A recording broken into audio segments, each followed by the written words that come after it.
Congress Party ra April 10 din Congress Pavan Kohima di press conference tisha. Press conference di Rajya Sabha MP aro All India Congress Committee General Secretary in charge of communication Jairam Ramesh prakota kora homoy kuise desh to under BJP rule democracy gi silence krise. Jairam Ramesh kuise jato saldi Modi to divide and rule policy ekla chola nohoi gina bluff and rule policy bi cholaise. Jairam Ramesh kuise BJP laga priority to uniform civil court ase aro itu to Naga manu laga way of life khilaf ase. Details side Sabha. Good morning, friends. Now, very soon we are going to begin the 2024 Lok Sabha election. Nagaland will be part of the first phase of the Lok Sabha election on the 19th of April. And I want to speak to you today on 5 big issues that are going to be part of these elections. These are the 5 issues that I believe make the 2024 election much more important than they would otherwise have been. First, the British ruled India for over 200 years and they followed a policy of divide and rule. For the last 10 years, we have Mr. Narendra Modi as Prime Minister, who has followed a policy of not just divide and rule, but more importantly, bluff and rule. So we have gone from divide and rule to bluff and rule. Now, why do I say bluff and rule? In 2015, a framework agreement was signed with one group in Nagaland. Mr. Narendra Modi said that is a game changer. We don't know what the details of that framework agreement are. In 2017, another agreement is entered into with another set of groups, and we don't know what the details of that agreement are. In 2023, when the assembly elections were being held, a third set of groups came forward and he made promises to that group. And every time he made promises, he would say, it's a game changer. It is a permanent settlement to the problems of Nagaland. We don't know the details of 2015. We don't know the details of 2017. We don't know the details of 2023. All we know is different people have been bluffed by the Prime Minister. So the first and most important issue in 2024 for the people of Nagaland and for the people of India is freedom. In 1947, we got freedom from divide and rule. In 2024, we require freedom from bluff and rule.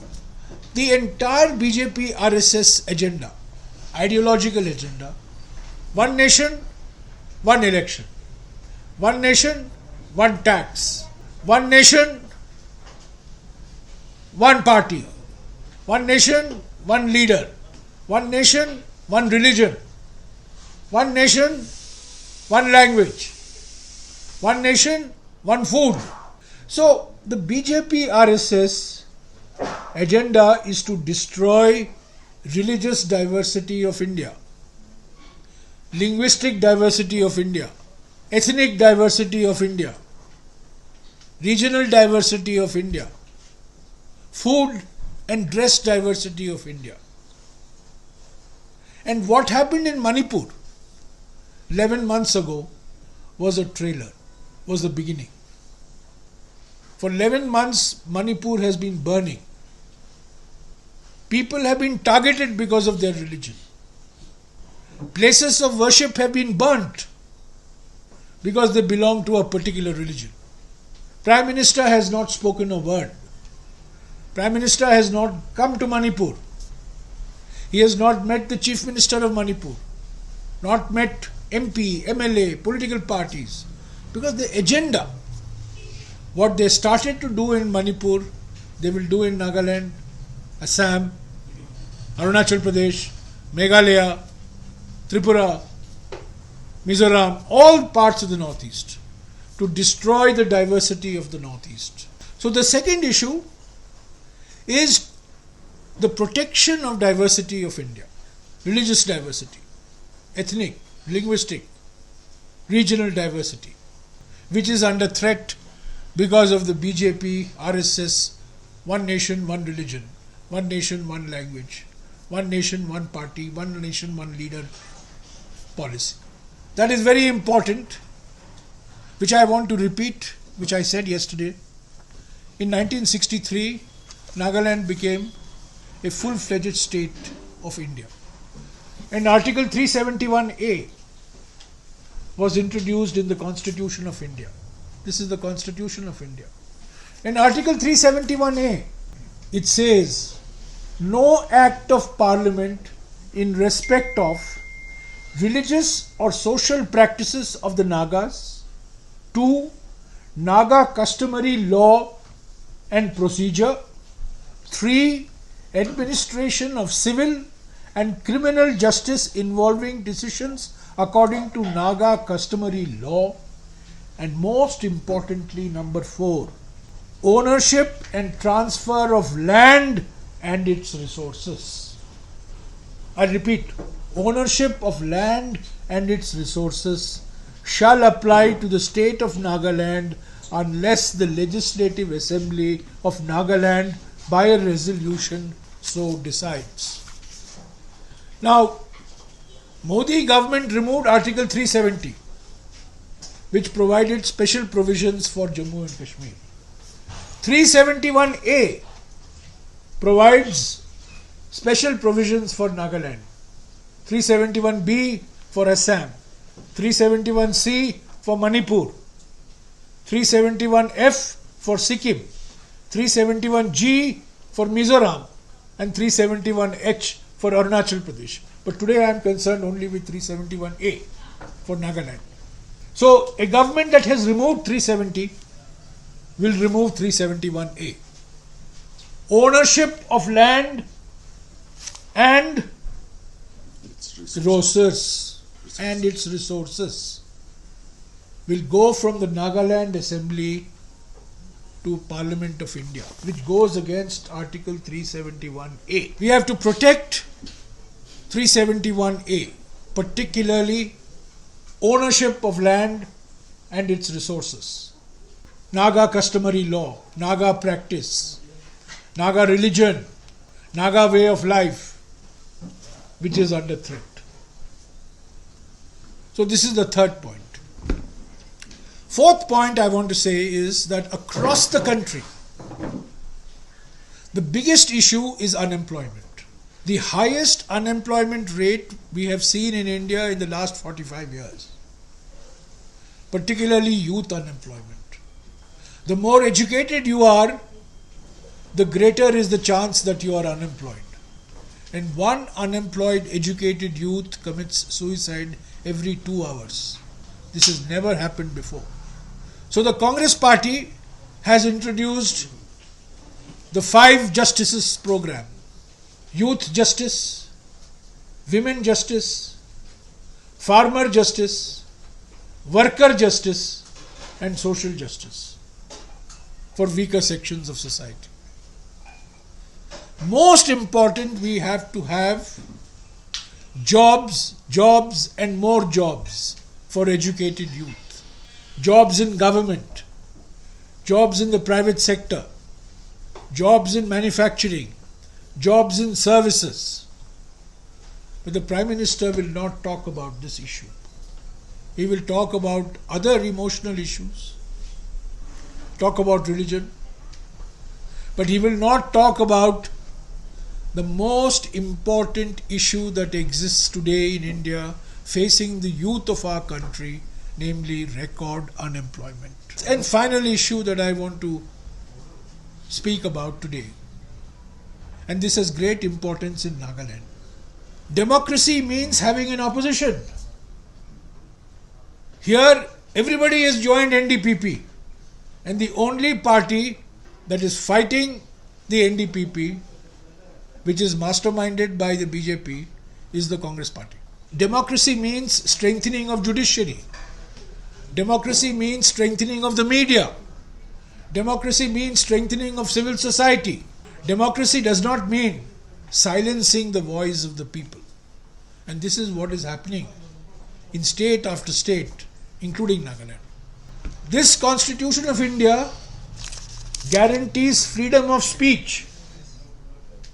But what is important today in Nagaland, in Manipur, in other parts, is not just freedom of speech, but freedom after speech.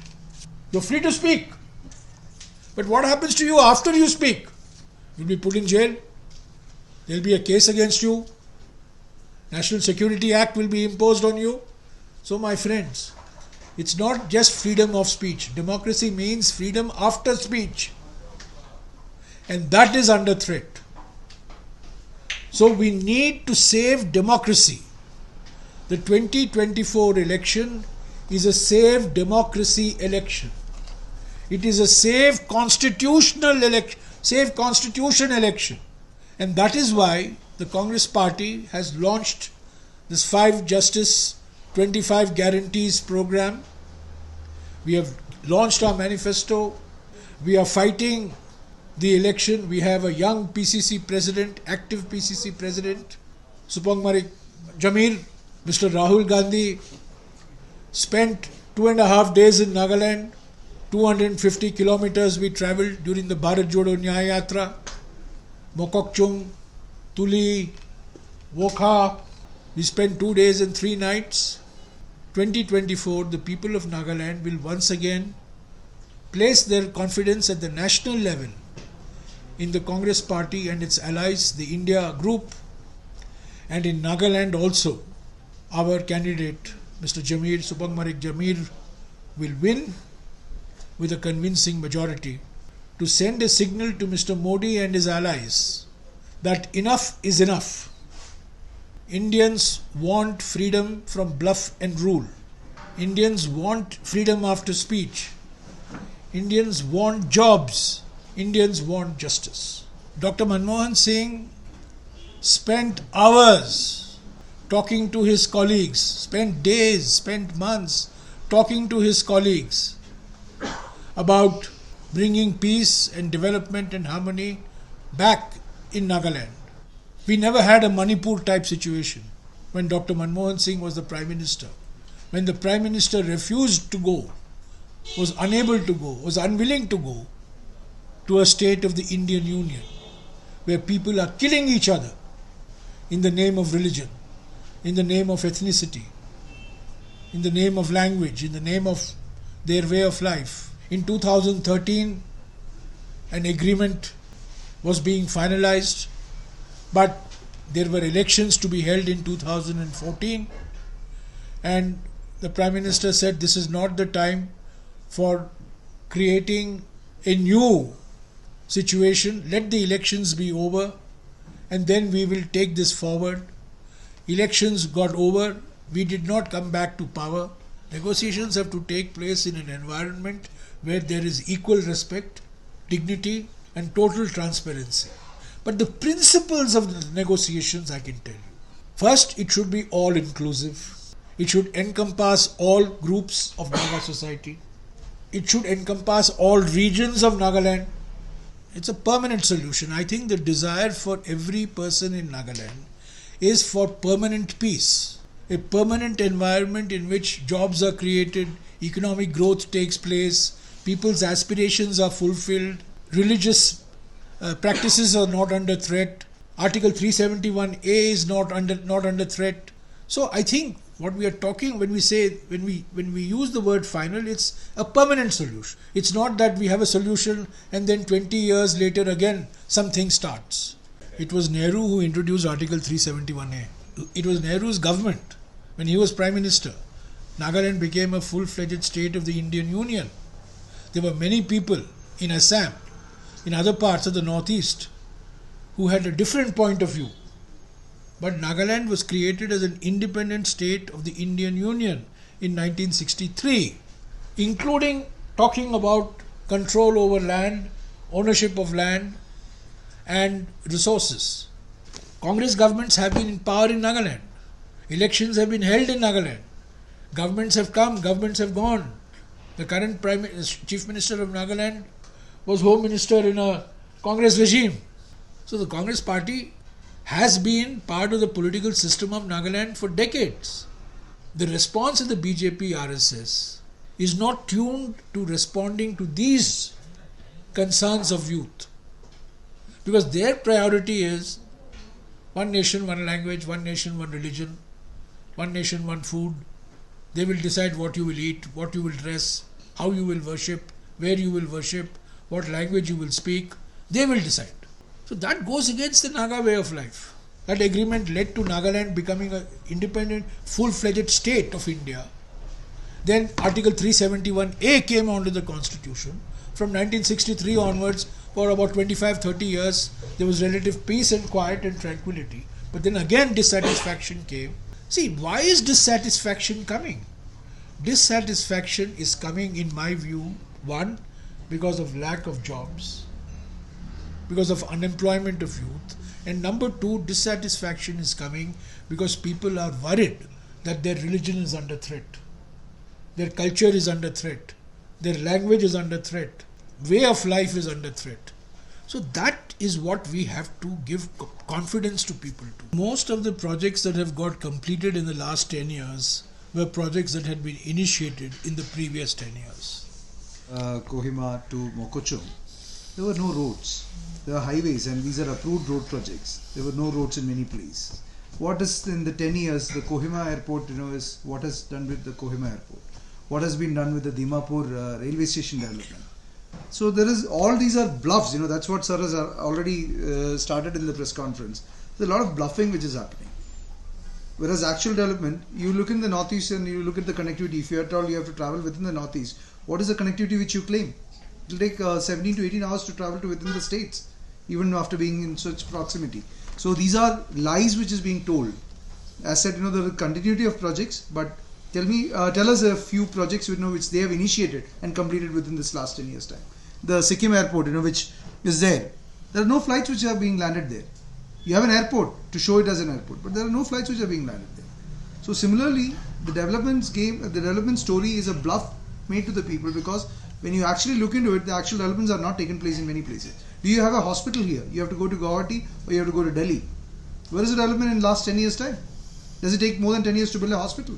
After wide consultation, Congress will bring a law to recognize civil unions between couples belonging to the LGBTQIA plus community. After wide consultations, to recognize civil unions.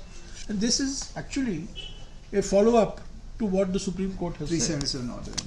We have just given effect to what the Supreme Court has said. It is a permanent solution. It's a permanent solution. I think the desire for every person in Nagaland is for permanent peace. A permanent environment in which jobs are created, economic growth takes place, people's aspirations are fulfilled, religious practices are not under threat, Article 371A is not under threat. So I think what we are talking when we use the word final, it's a permanent solution. It's not that we have a solution and then 20 years later again something starts. 5 justice. Women justice, youth justice, farmer justice, worker justice and social justice.